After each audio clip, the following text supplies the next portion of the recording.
Hello and welcome to Shakhtar to Glory, episode 98, to off that big 100. And it's kind of in your hands, you the viewer, the supporter hopefully, whether we do go to that 100 mark or whether this is maybe the last episode of the series. It's kind of there. I might drop it in a little Twitter poll as well, or if I can drop it on a poll on YouTube, I'm not sure. I don't get many comments and stuff on YouTube, so I might leave it to Twitter because we'll see how it goes. I mean, hopefully, if you are watching this, you're on my Twitter as well. Or if you're on my Twitter, you're watching this. So basically, last time out, the last episode was us winning the domestic cup final against Zerka. The episode before that was us winning the Champions League finally at the fifth season of Arskin, beating Juventus in the final. Quite comprehensively, I seem to recall. We just scroll down. It's been about a week or so since I actually recorded it. It should stick in my brain a bit more, really. The cup final, we won 10-0. That's absolutely insane. And Juventus we beat 6-2. So two massive results. So we're here today. We've got the Super Cup. That's the point I've got to today, is the Super Cup against PSV Eindhoven. Obviously they must have won the Europa League, so they're up against us in this. As you can see in the last couple of games, we have played 3 league games. We beat Olympic Donetsk 2-0. Sadio Mohamed picking up where he left off last season. With 2, we beat Desna 3-0 at home. Again, Paulinho and Romero picking up towards the end of the season. They were just on fire, all 3 strikers at the end of last season.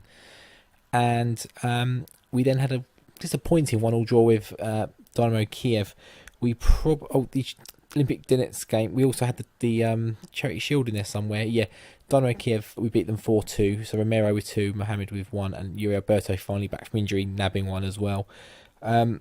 They scored 2 of the worst little dribble over the line sort of goals you'd ever see. Not much more to say about that. We got the Charity Shield in the end. That's all that matters. What do you call it? The Super Kubok Ukraini. The Olympic Donetsk 2-0, which should have been more really, but after pre-season, first game of the season, really we take a 2-0. Few injuries, few not new players, but we'll get into that in a little bit to a degree, I guess. Desna 3-0 again, probably should have been more, and going down to 10 men didn't stop us in this. Who got sent off? I don't recall. Lukacevic, I think it was fairly early on. It was 2 yellow cards. I think it lasted about half an hour. It's 72 minutes in the end. Okay, not too bad, but yeah, 3-0. We got 1 goal after that sending off, but we were dominant. And then the Dynamo Kiev game, it was a draw, but they scored their only shot on target, really. And it's Besedin, their top scorer last season. Took the lead, actually, against us, against the run of play. But Sadio Mohamed, again, banging 1 in. And, carrying on. If he carries on where he's left off like this, he'll be Golden Boot winner, no problem. The bit with this episode I was talking about, whether we carry on or what we do. Basically, I was left with a bit of a dilemma, I guess we should call it. We won the Champions League. Technically, that was the series over. That's what we set out to do at the start, was turn Shakhtar Donetsk into European champions as quick as possible. We did it in 5 years. That's not too bad. Would like to have done it a bit quicker, but 5 years isn't too bad, and probably about right to get where we wanted to and get some of the players we wanted and get the squad that was sort of... We did change how we played quite a few times. That probably didn't help either. Pushed us back a bit longer, but getting the players we wanted to do what we wanted to do, and we did it. So I was looking at maybe... I mentioned in a few videos over the last couple of weeks, how could I prolong it? Now, there was a thought that maybe we could develop into having a Shakhtar team full of only youth players or players that are under a homegrown status. So maybe if we signed them when they're 16, 17 from abroad, but kept them training through. But with FM19, what, about 6 weeks away now, maybe not even that. Haven't really worked it out, but it's probably not going to have time for that. That's the sort of thing that takes years and seasons. Now, I could sort of whiz through, but even then, that's probably not. I'm going to be without videos for a while, and it's not really gonna happen. So the other one is that we are still not a legend in the club at Shakhtar, which I find absolutely bizarre. We're not a legend or an icon. We are still just favoured personnel.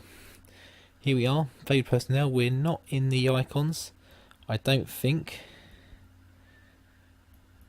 And I'm pretty sure we'd be down the bottom if we were. I don't think you'd be in a favoured personnel. I think you'd just be in one or the other. I don't think you're in all 3, and we're certainly not in the legends. The only one of recent times is Cerna. I think Lucescu must have only just recently retired, because he does start the game I think. Timoshuk, thought he might be in there. He's only a fairly recent player, and that's the chairman, so I thought he'd still be in there. But yeah, so the other way of looking at maybe doing this series, maybe prolonging it a little bit more, just to give us something to keep us going till FM19, because I'm not going to start a new save at this point. I wouldn't really have the time to get the traction going and get everything up and ready and get into it. I'm probably not going to get into a new save now. I've got my offline one. If we decide to end this here, I'll probably play this offline along with my other one that I'm playing and just do a few other things. So the one way we can do to prolong it is Path to Legend. Can we get that icon status? Can we get that legend status? We're probably going to have one, maybe maximum 2 more seasons before FM19. Is that going to be possible in that time? If we win 2 more Champions Leagues, possibly, but that is very, very unlikely. The other thing was maybe looking at maybe if it happens. I don't think it has yet. I can have a look in a second. In fact, we'll try and have a look now. I don't think Shevchenko's been sacked, but maybe... No, he is still there. Maybe looking at taking on the Ukraine job. I did say in one of the videos when I talked about that, I'd like to do it organically. But if we had to force it, then maybe. But again, we're not really going to have time to get to a tournament. We're in 2022 now. We've just had, what is it, the World Cup. The World Cup's just been the Qatar World Cup, but I don't think it was in Qatar. I think it was in Australia or somewhere. So it's another 2 years. We're not going to get there, so it's probably not worth it. I was looking at thinking maybe introducing some famous tactics, systems, that sort of thing, like Ajax 95, the Milan team from the 90s, Barcelona's things, some Brazil from the 70s, that sort of thing, just trying to implement them. I don't think that's really for this. If I do a new save in FM19, I might try and look at some of them. You've got Bielsa at Leeds, might try and build a system around him with what I do. I've got a few ideas for FM19. That will probably be a separate video. Very short one, because I've whittled it down to 2, but that's for another time.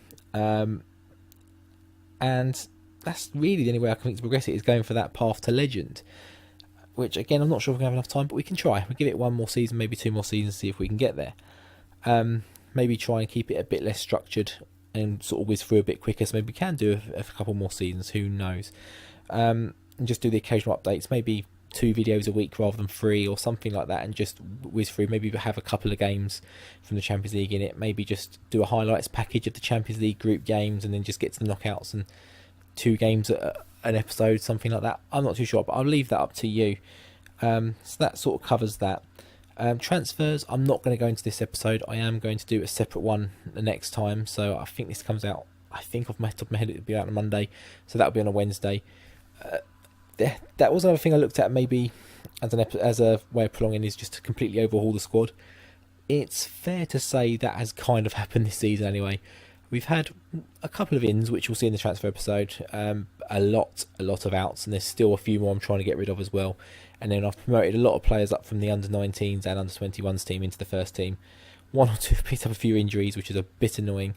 Yeah, so it's a bit annoying. So the next episode we'll get to the end of the transfer deadline, which I think will be, the 1st September, something like that.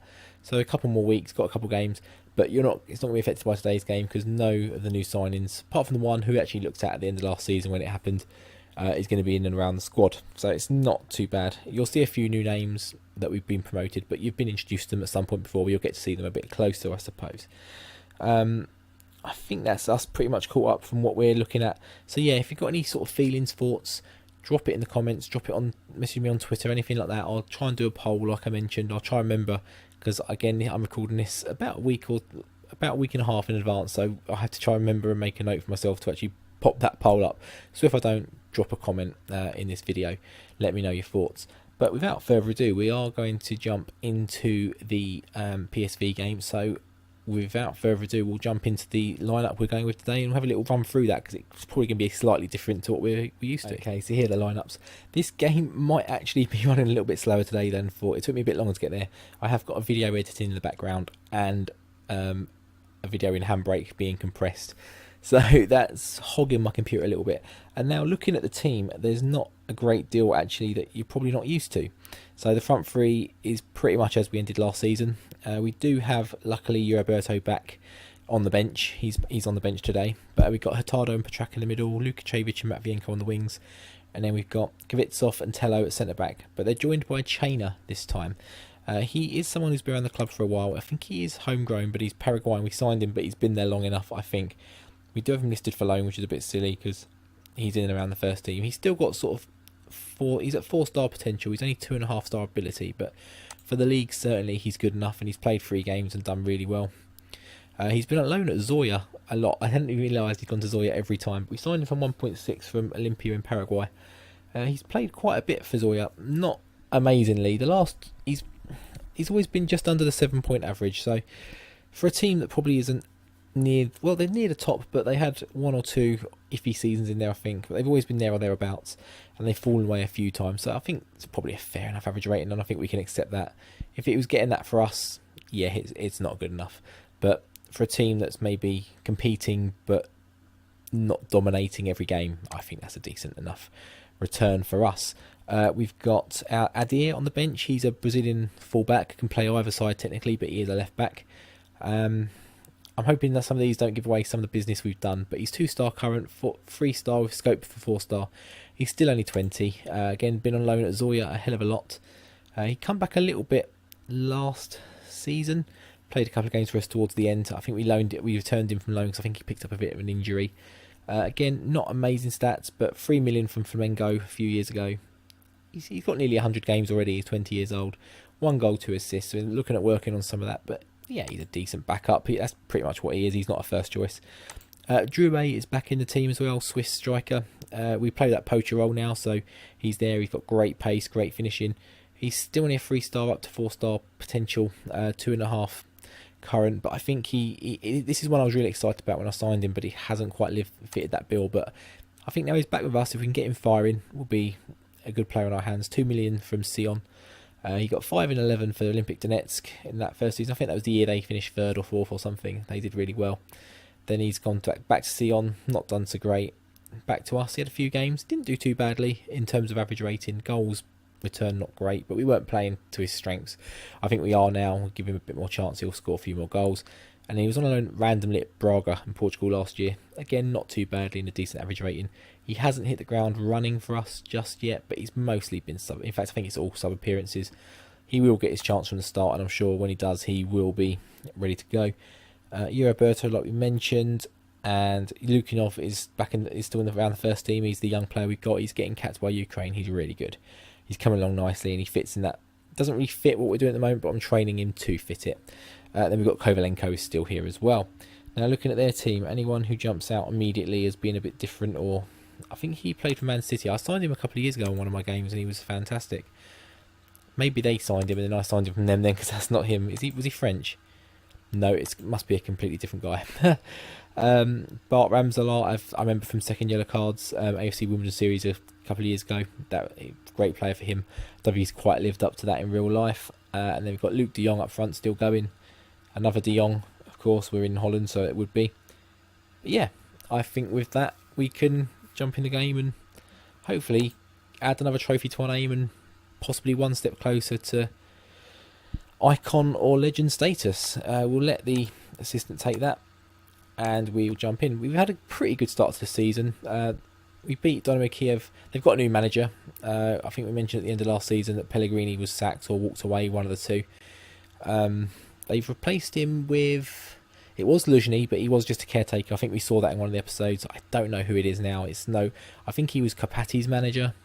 So he's done okay, but he's not the high-class appointment maybe a team of the stature of Kiev would be expecting. As Paulinho puts us 1-0 up, he might be offside, but I think he... Yeah, he was offside. I thought he was. The pass looked to be just a little bit too delayed. That Onazi playing for them in midfield, is he the guy that played for... Did he play... Mitchell de Jong's injured. Did he play for Lazio? Is he a Nigerian fella? I think he is.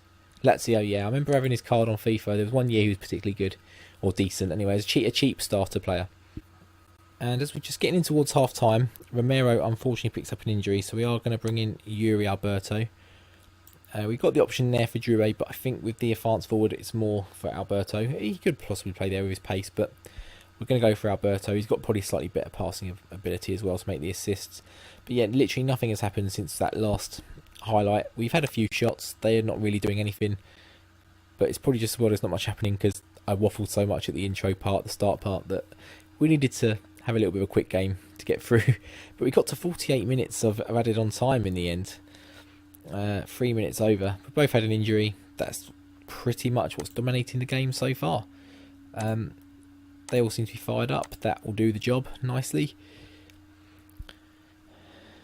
And we go again second half. Hopefully we can nab a goal here. Petrak with a corner here.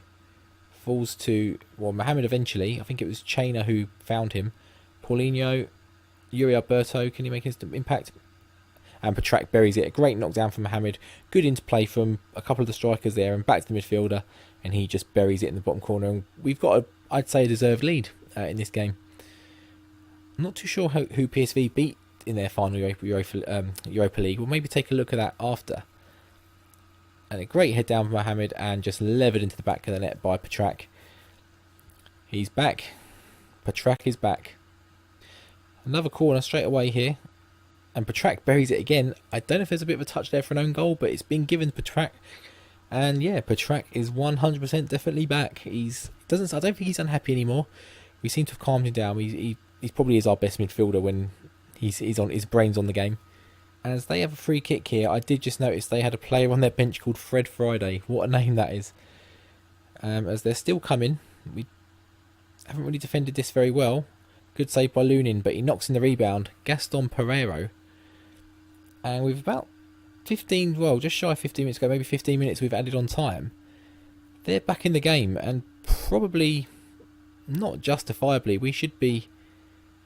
I mean, it's a decent. It's an alright save from Lunin, but he should be getting that clearer. But it looks like we're going to have another trophy in the cabinet. 93 minutes, 94. This is going to be the last rundown, surely. Just don't lose it, Lukacevic. Oh.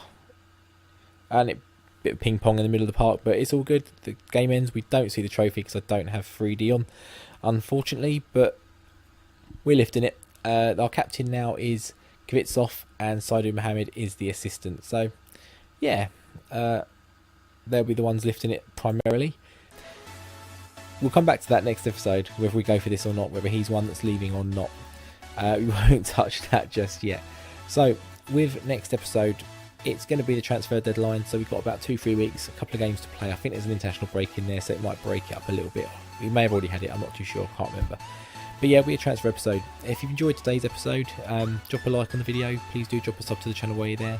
Trying to grow in advance for FM19. Hopefully you can hit the ground running with that this year and sort of get some traction building and get a bit of movement in the subs and a bit of growth. Appreciate everyone that's here watching now and has watched maybe from the start of the channel, the episode, the series. If you have, major thanks to you. And if this is the end of the series, again, major thanks for tuning in, watching it. Any input, any comments, all the likes, all the views, that sort of stuff, all that good stuff. And like I said at the start, if you do have any ideas and if you do want to carry on the series, or if you want me to end it here now on the high, we've won another trophy, so it is technically still a high. If we'd lost that, it would have been a bit different story, but. Yeah, just let me know in the comments, let me know on Twitter. I'll see if I can do a poll, all that good stuff. Until next time, which probably will still be recorded and brought out either way, just because I'm going to get a little bit ahead. I'll see you next time. Take care.